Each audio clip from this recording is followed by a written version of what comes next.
Hi everyone. I wanted to talk to you today about saying no. I've been just sort of preaching and talking about the overload and the overwhelm that we've been experiencing as leaders.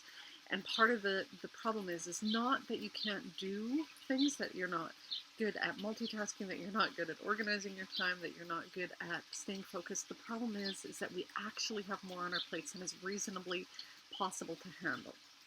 And so the first way to get through this overwhelm and overload is to actually start saying no, to stop accepting all of the responsibilities and jobs and tasks that we have on our plates right now. But what I recognize is that saying no isn't easy. Saying no is really, really difficult. And so I wanted to talk to you today about 3 tips to saying no. So the first one is to be really intentional, be really clear. Know that you are ready to say no. Know that it's time for you to give up some things, to let some things go, and to really set aside some of those things that are pushing you over the edge. So be intentional, be clear. Know in your heart and in your soul and in your head that it's time to say no. The second thing is to really know what it is you're saying no to. So am I saying no to sitting on this board, or am I saying no to this meeting this day? Am I saying no to taking on a new program or a new staff to be responsible for? Or am I saying no to doing everything involved in that? That maybe I'll take this on, but I need some help with, managing the timesheets, or being on site more often, or getting ready for certain things. Maybe it's some of the training that you need help with. Be clear on what you're saying no to. I'm saying no to this completely, or I'm saying no to these parts of this thing. And get clear on what it is you're saying no to.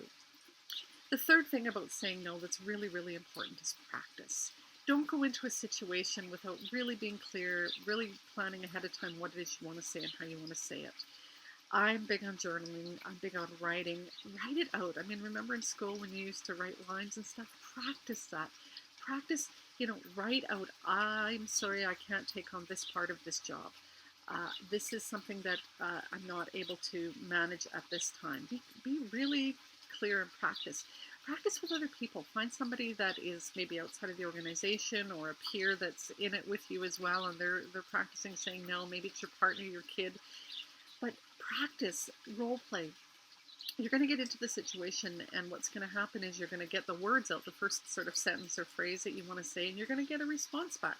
And that's often where we come back with the wishy-washy, oh, well, maybe I could.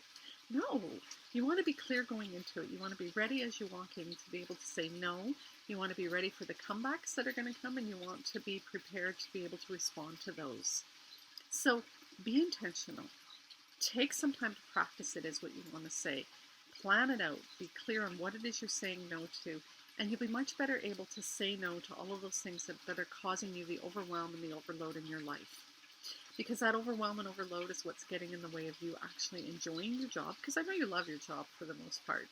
And it's getting in the way of you enjoying your life and being able to relax and enjoy what happens at the end of the day, what happens after work is done.